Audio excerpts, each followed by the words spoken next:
Gran gusto de saludarlos, este nuevo programa de Corriente de Pensamiento. Está un gran amigo, un constitucionalista de nota, presentó un libro en el Centro de Ingenieros no hace mucho, ahora en Rosario, y después creo que va a presentar el libro sobre la reforma del 94. Es doctor en Derecho, profesor de Derecho Constitucional de la UBA, y bueno, y otra serie de cosas que hace mi amigo Alejandro Amaya, que tuve el gusto que trabajáramos juntos cuando me tocó representar a mi provincia en el Senado de la Nación y también en la reforma del 94 en Santa Fe. Querido Alejandro, te felicito por lo que estás haciendo, te agradezco mucho que estés hoy acá. Muchas gracias por la invitación. Vamos a hablar un poco de derecho, división de poderes, el aspecto institucional, la todas estas cuestiones que nos tienen un poco preocupados. Durante muchos años, un gran profesor de Derecho Constitucional que fue René Balestra.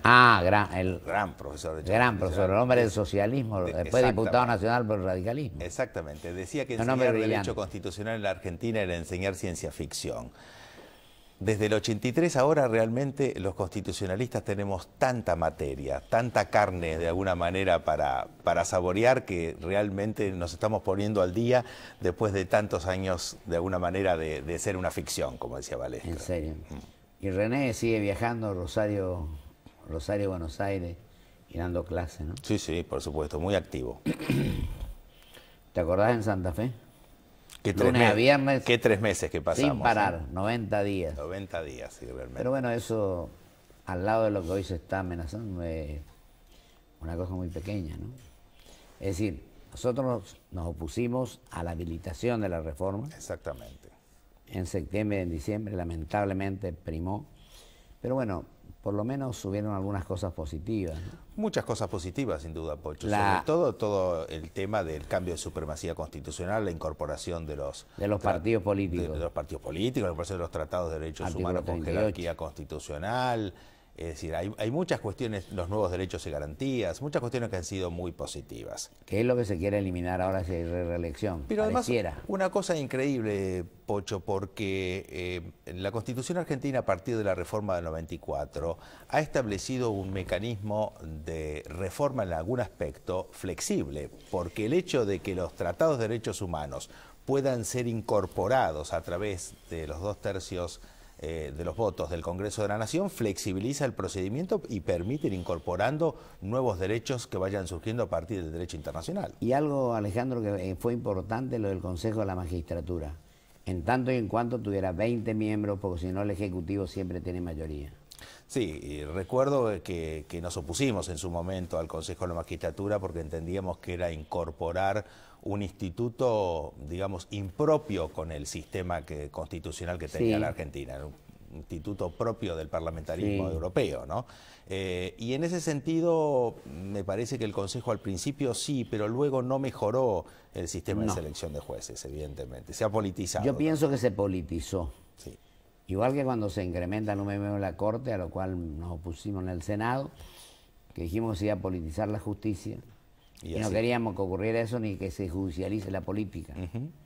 Ahora yo digo una cosa, Alejandro, hoy, del pasado tomemos lo bueno y avancemos hacia el porvenir.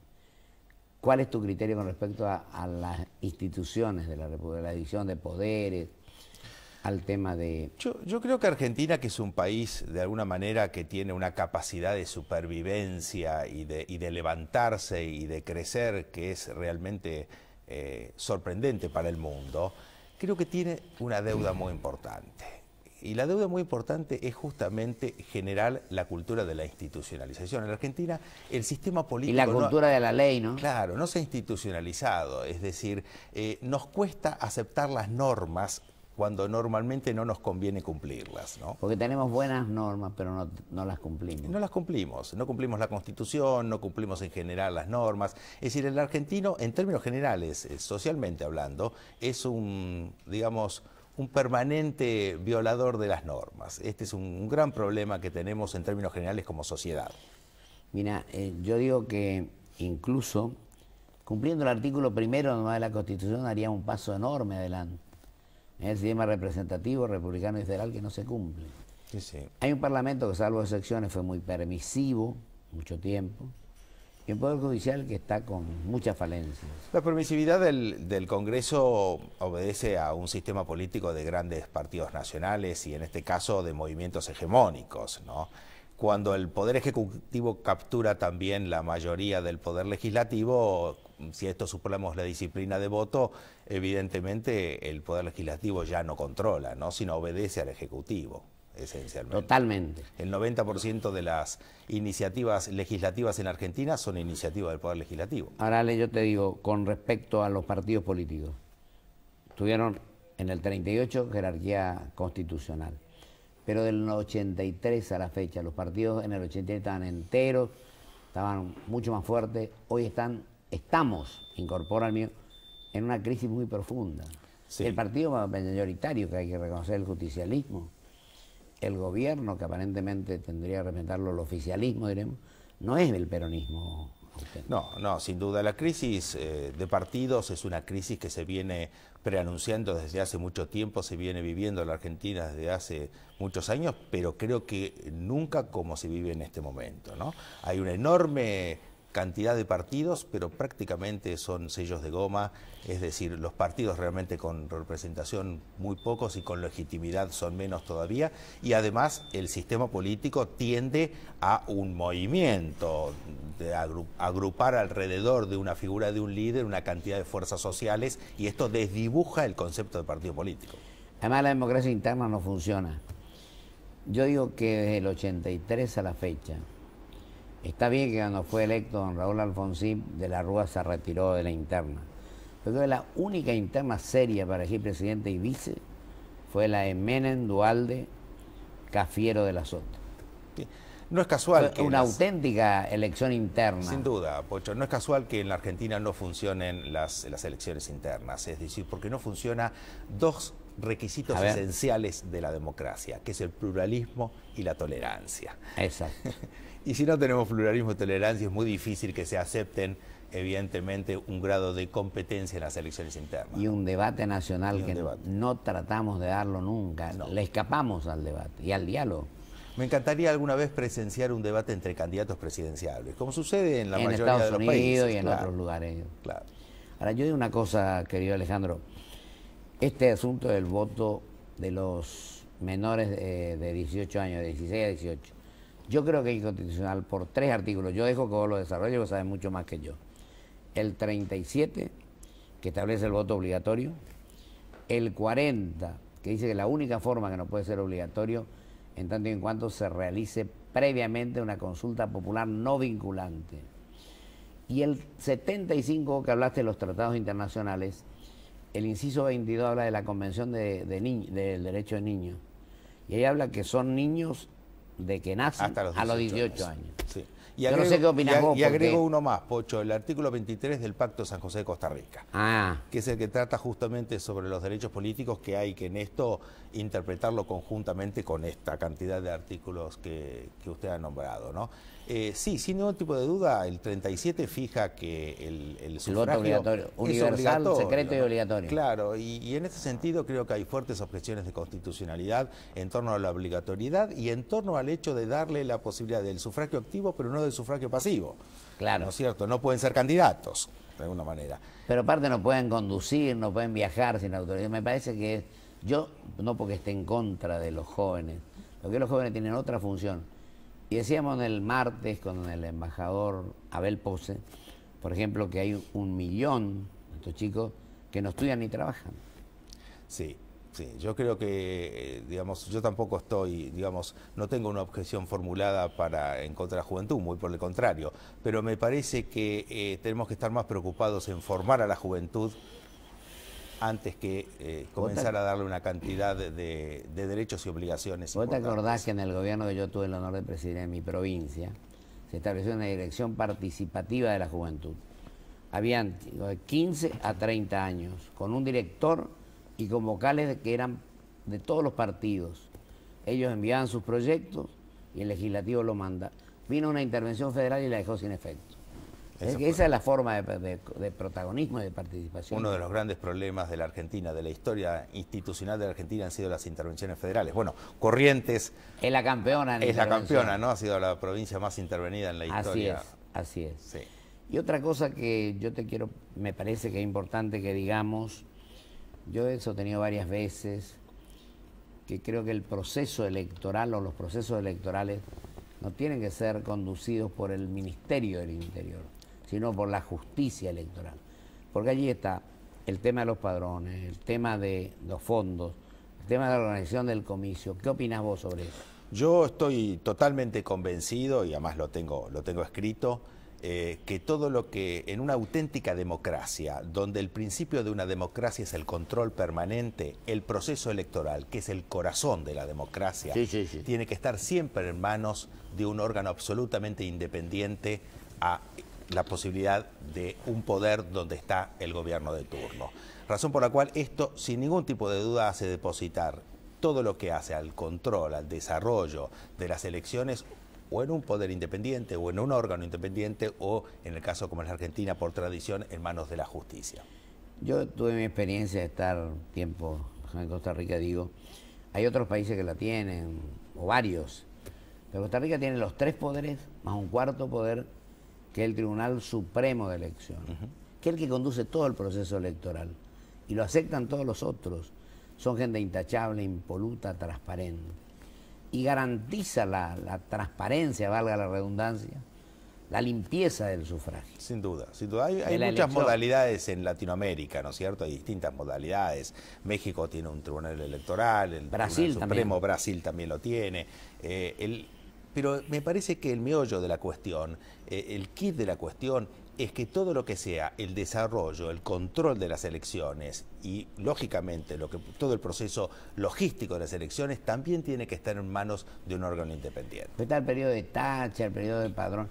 Y yo digo que acá el máximo organismo en ese aspecto es la Cámara Nacional Electoral. Sí, la Cámara Nacional Electoral, que ha hecho un gran trabajo en este sentido, y que realmente es un tribunal absolutamente independiente. Dentro de hoy de la justicia, que está tan cuestionada en torno a su independencia, creo que la Cámara Nacional Electoral es un tribunal donde, sin ningún tipo de duda, la independencia es una de sus características. Y lo ha demostrado en una cantidad de fallos, ¿no es cierto? No, y la jerarquía de los integrantes, que están en la academia, que estudian los temas, indudablemente. Sí, y cuando tienen que disentir, por ejemplo, como ha pasado en el caso de Novelo, el caso de las candidaturas testimoniales, se ha disentido también. Exactamente. Con enormes fundamentos, tanto en el voto de mayoría como en el voto de minoría.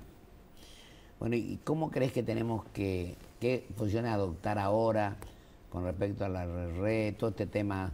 Te dejo que te explayes tranquilamente, tenemos unos cuantos minutos. Es muy difícil estar a favor de una modificación de la Constitución en este momento, no porque no se pueda debatir, pero simplemente, es decir, sostener hoy que es necesario cambiar la Constitución, es muy difícil encontrar fundamentos serios para sostener esto. El tema de la reelección, obviamente, es un tema ya muy debatido en la sociedad argentina, ¿no es cierto? Hablar de reelección, es decir, no ha funcionado en ningún sistema del mundo. Yo conozco 2 casos y me permití una interrupción. Por la historia digo, ni la reelección favoreció a Perón en su momento, tampoco cuando en el 94 nos opusimos al presidente Menem, y creo que ahora se incurrió un enorme error en la reelección. Y conozco un caso de un gobernador, que fuimos en la misma época, que insistió mucho en la RRE y fue. Yo lo fui a visitar y lo vi un poco decaído anímicamente. Yo le dije, ¿qué te pasa? Que me equivoqué en este tema. Yo tuve que haber terminado en mi segundo mandato. Es una provincia importante, no digo quién es, pero... Pocho, cuando uno asume con unas reglas de juego, tiene que terminar con esas reglas de juego. Este es el primer principio. Y la permanencia excesiva en el poder, sin ningún tipo de duda, es decir, corrompe naturalmente, porque el poder, el ejercicio del poder, naturalmente corrompe. Entonces, esto uno tiene que aceptarlo. El 90% de los países del mundo tienen sistemas, en los sistemas presidenciales, como es el nuestro, tienen sistemas de elección acotada. ¿Y no te parece que es poco ético, además, que el que esté en funciones o máxima autoridad de la nación, se trabaje su propia reelección hablando crudamente? Sí, sin ningún tipo de duda, no es lo más adecuado. Pero además, en el tema de la reforma de la Constitución juegan otras cuestiones, ¿no es cierto? Yo creo que en el fondo hay un fuerte enfrentamiento ideológico. Es decir, hay un sector, evidentemente, del gobierno que pretende modificaciones en la Constitución que no se adecuan ni con la sustancia, ni se adecuan tampoco ni con la historia, ni con el pensamiento de la enorme cantidad del pueblo argentino. Yo creo que en esto están equivocados. ¿Cómo están palpando la opinión de la gente con el cacerolazo del otro día, todo esto? Yo creo que la enorme, digamos, incluso aquellos que han votado en favor del gobierno y en favor de la presidenta y que quieren que la presidenta de alguna manera termine su mandato y lo termine muy bien como corresponde en todo proceso democrático, me parece que en términos generales la inmensa mayoría de la sociedad no está en favor de cambiar estas reglas e ir a una reelección. Ahora una cosa, Alejandro, yo siempre sostengo que el que conduce tendría que no tenerle miedo a la inteligencia y rodearse de gente más inteligente que el propio conductor. Me parece que en este caso, en el equipo de gobierno no se da eso. Parecería que por las características del gobierno y las características personales del ejercicio del poder, hay una cantidad de funcionarios que están más preocupados por, digamos, satisfacer los deseos de la presidenta y estar en línea con su pensamiento que realmente manifestar cuáles son las ideas que ellos mismos profesan. Yo confieso que a lo mejor cuando me tocó gobernar mi provincia incurrí en este error, pero hoy digo que la obsecuencia perjudica y que la discrepancia enriquece. Sin duda, coincido plenamente. Yo no es que tire la primera piedra, estoy también reconociendo que algún error de este tipo pude haber cometido.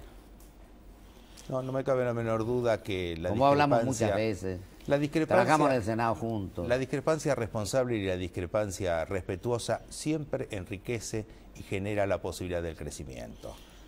La obsecuencia es mala consejera, en todo sentido.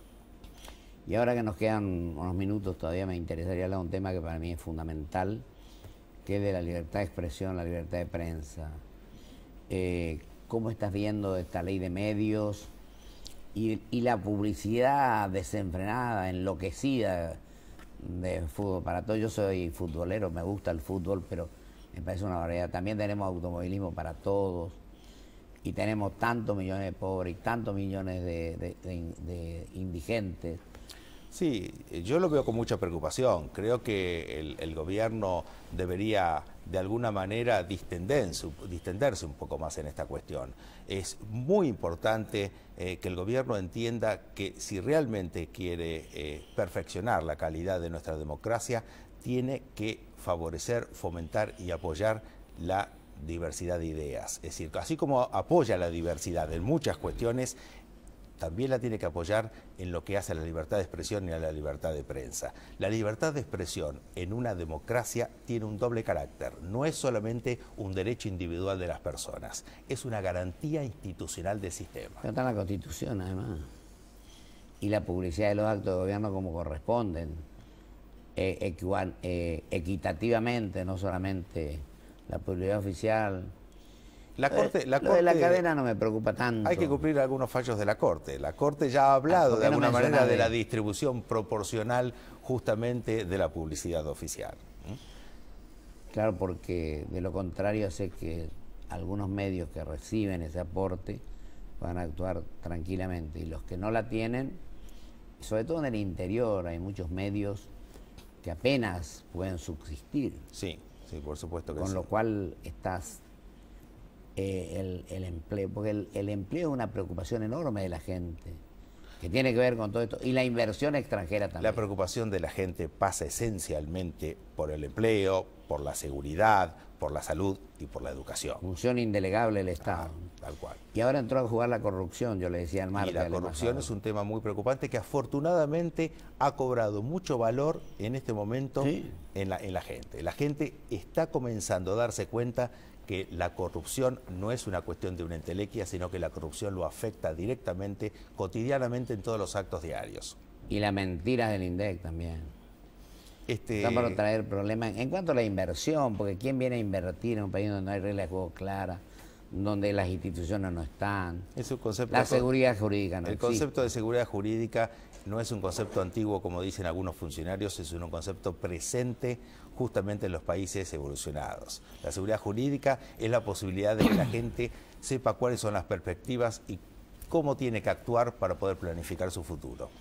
Sí, Alejandro, y lo otro que estaba ahí, pero creo que leí algo estos días, que voy a ver si sin efecto nos quedan 2 minutos, el tema del voto de los extranjeros con 2 años de receso. Parece que lo dejaron sin efecto. Parece que lo dejaron sin efecto, Sí, eran sí. 2.200.000. Sí. Como Según yo no los sé, medios de comunicación. algunos dijeron- mencionaban que también esto de la reelección podría... ¿Y a qué vos crees que obedeció esta última pregunta? El tema de la manifestación a través de las redes sociales, porque ahí no se llevó a nadie en vehículo, no se trajo, no se... Pocho, espontánea. la presidenta ganó con una mayoría importantísima, como fue el 54%, pero no nos olvidemos que no la votó el 46%, que es casi la mitad de la población. Y lamentablemente, si yo tuviera que aconsejarle algo a la presidenta, le diría, señora presidenta, mucha de esa gente la quiere votar. Es decir, mucha de esa gente puede ser cautivada por usted, simplemente tiene que gobernar para el 100% de los argentinos. Y el 46% parecería que está sintiendo que la presidenta y el gobierno, en términos generales, no gobiernan a favor de ellos ni a favor de nadie, sino no gobiernan para ellos, sino que simplemente los combaten, generan una situación de enfrentamiento. Y esto es lo que de alguna manera, además de todos los grandes problemas que venimos nombrando, el tema de la seguridad, el tema de la salud, el tema de, digamos, el tema de la inserción en el mundo de la también, educación, de los problemas de la educación pública, Pocho. Sí, sin influye. Es decir, mi padre era un orgulloso de la educación pública, un hombre formado en la educación pública. Hoy realmente el 90% de los funcionarios públicos seguramente no mandan a la escuela pública a sus hijos. Y digo por último, yo creo que nos están quitando la libertad cada día, decía yo el martes, y le dijo Nacha Vegara, porque la doctora Vaca Narvaja habló de que no podía haber libres pensadores, sino los que piensan como ellos. Esto me pegué terriblemente. Esto es terrible. Esto es terrible y esto, de alguna manera, es efecto también de los grandes movimientos políticos. Estos Claro. grandes movimientos que van detrás del líder y que se identifican con el concepto de cultura nacional y popular y que pretenden justamente unificar. Yo estoy de acuerdo el criterio. con la cultura nacional y popular, que no estoy de acuerdo con el problema, populismo. El problema es cuando un movimiento se atribuye ser el único intérprete de la cultura nacional y popular. Este es el problema. Te agradezco mucho, Alejandro. Mucha suerte, sé que estás por viajar estos días. No te quede más de lo que prometiste. Muchas gracias, Pocho. Mucha suerte, muchas gracias. Vamos a un corte y vuelvo con mis conclusiones.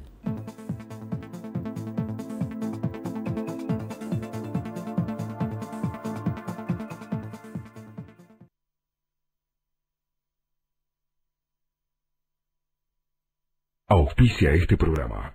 LAN. El encanto de volar. Grupo Petersen, desde 1920, construyendo el país. Con Provincia Seguros, disfruta la tranquilidad de tener todo asegurado. Llama al 0810-222-2444. Consulta con tu asesor de seguros o en nuestras sucursales. Provincia Seguros, una empresa del Grupo Banco Provincia. En Ezeiza estamos terminando el aeropuerto más moderno de América Latina. Inauguración nueva Terminal B. Preparque Internacional. Noviembre de 2012. Aeropuertos Argentina 2000. Soñamos con vos. BBVA Francés. Por un futuro mejor, siempre. Adelante. Porque lo querés de verdad, lo cuidas mucho y tratás de que no le pase absolutamente nada. Pero él ya está grande y es hora de que tenga su propio auto.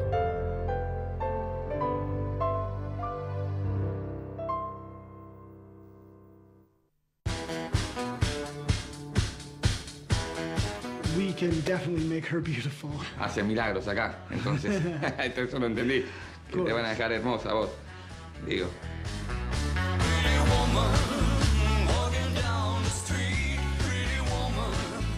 La palabra de 168. Con Quiero de Banco Galicia siempre podés canjear tus puntos por lo que quieras, cuando y donde quieras. Entrá a quiero.com.ar. Banco Galicia, cada día más.